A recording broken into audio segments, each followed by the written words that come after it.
able to get a 20 frame extractor from a guy I work with when he got out of his bees. So, like you said, you can do 2 boxes. So that's what I do. I can put 2 honey boxes in a 20 frame extractor. 10-15 minutes later, the honey runs out, comes out this gate here in my bucket. There's a little screen like that to catch any of the wax that falls off the frames or any bee legs or wings that might still be on there. And that's it, and you get 50 pounds of honey in there. One of the things you want to do is to check the moisture of the honey, which if the bees put it in there and put that wax cap on top, you know it's going to be good, because the bees can tell what moisture content, which is about 17-18%. And once that's all capped, you're safe to go. But when you're getting done to extract your honey and this frame's only half capped and some of it's not capped, you're going to want to check it and stuff, which this is a refractometer. You look through it and you can see what the moisture content is with your honey. So that's kind of how that stuff works. Here's some wax that I have a top bar hive, which has these bars across it instead of the frames. And I had bees in there a couple of years ago. So that's what the comb is like. Soft. But this piece right there, that has honey in it. So that was in this one bag.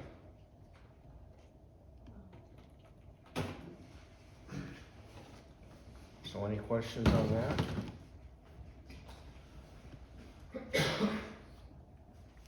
I'm getting started.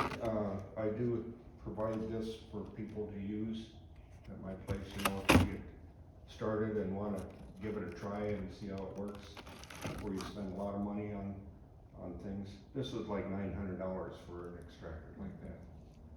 Baumgart's Fleet Farm has a little 2-frame hand crank one for a couple $100 you could get, so it all depends on what you want to use.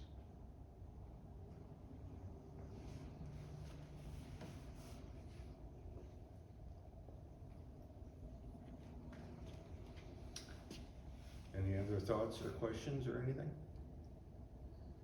So once you have it in the buckets, probably depending on the moisture content, you can just kind of store it and shelf My temp. wife puts it in her jars like this. But you could leave it in the buckets if you would want to. It will crystallize after a time. Okay. So like the first month or so, you're probably fine, but if you have it sitting in your closet or your basement or something for, you know, we generally take ours off end of July and into August. And if you have it at Thanksgiving, Christmas time, it might crystallize. And then what do you do with this bucket of hard honey? Yeah.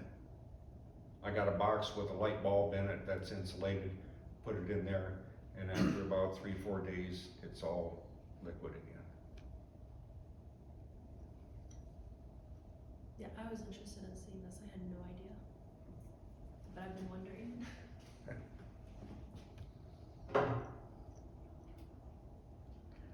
So if you look at the comb that Dean brought over here, so this one is capped. And you can pass that around and get a good look for it. And then you take that capping knife and basically slice that outer layer off the cap. And what you end up with looks almost exactly like that. I mean, it's in the wooden frame, but you see how those are all open, except for they've got honey in them. And by, you put them in that, and you notice how the ears on the frames go to the outside. So the bottom of the frame is to the inside, the ears of the frame are to the outside. When they build these cells, they are not straight up and down, and you can see that when you look at the edge. So They're kind of pointed at an angle. yeah, they're kind of V-shaped, and that by putting them in the extractor with that top bar on the outside, that V is easier for the honey to come out the top of the frames. If you put them the other way around, which they're not made to go that way, but if you put them the other way around, you'd end up with some honey stuck in the bottom of the V's.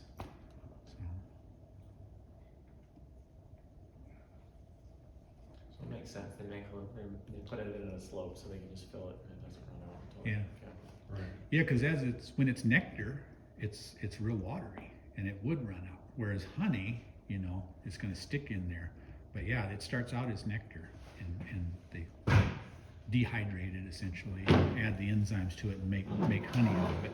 So what are you gonna do with all the wax that you cut off these frames in here, do you suppose? Well, this has a little gate on it too, so all the honey that's down in the bottom of this tank like that, I'll set this kind of at an angle running into my bucket, so all the honey comes out after a couple of days.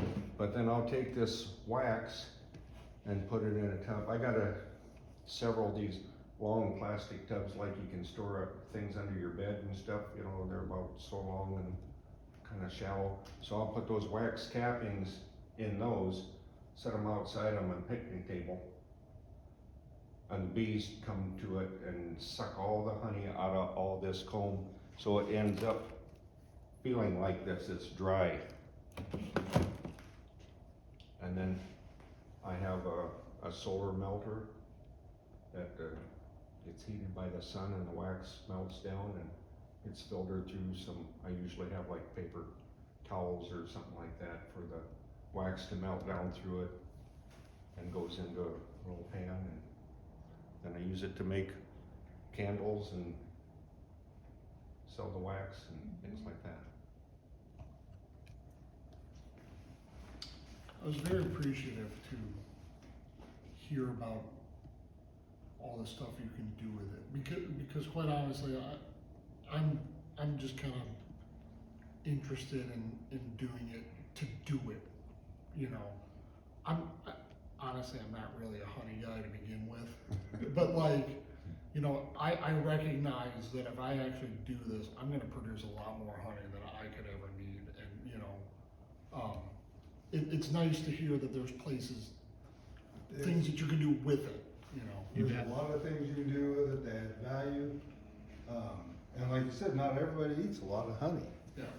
And that's why I say, what are you gonna do with this honey? And it might not be this year, but it'll get to that point sometime probably. And if you have a partner to work with, my wife deals with the honey, I do the bees. I hate sitting at a farmer's market for 4 hours when she's busy or gone someplace, and, you know, take all the stuff in there to sell and sit there waiting for 2-3 people to buy stuff. We did a presentation here last Monday for the Sioux City Garden Club, which I had this stuff set out here, talked to people, answered their questions, and she had all of her honey and stuff, wax stuff in there. She sold like $200 worth of honey and stuff in the hour that we were here, instead of sitting outside for 4 hours someplace. So that was a plus for us. So, you guys notice the different color in the parts of that? So, anybody want to venture a guess what's going on there? Why? Brood and honey. Yep. Maybe. Yep, so they raise brood in the darker areas. Was this just not filled Probably. yet? There was 2 frames on these sticks. This hive, it sits like this with a kind of an angled box. So it's filled with these bars on top, and the bees make the wax on there. There was like 2 of them that were real dark right towards the front. These were back farther. The thing with this is, see how this is crooked? They would build that wax crooked instead of following the sticks like they're supposed to, Why? because they wanted to, just messing with me. So it was another one of those experimental things to do.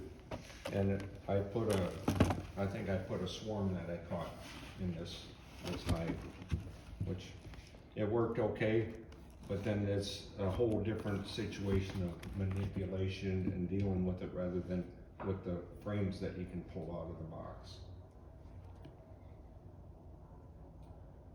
So it looks like they followed your groove guide in the center, but then out at the outer edges, Right. they curved it. And that's what I found in top bar hives too. And pretty soon you got 2, 3 Two or of the three stuck frames together. stuck together, and you're trying to pull one out to inspect or look and see if your queen's laying in there.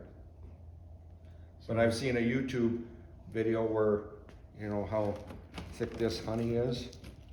They just build it out about that thick, full of honey. And you could use it for selling as comb honey or using it too.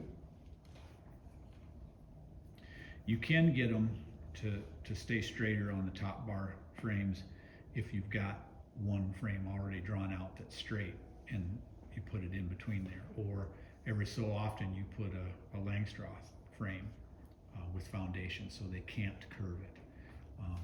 It's kind of a gradual process. You can also cut it loose and straighten it back out, and sometimes they'll attach it again. But that's one of the, you know, there's a trade-off. There's some good things about a top bar, and there's some things that are more work.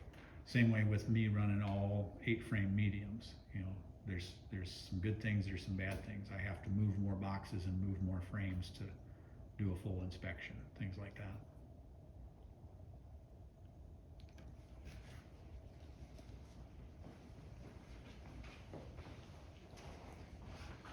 That's all I have. That's all you got, all right. So did everybody get to watch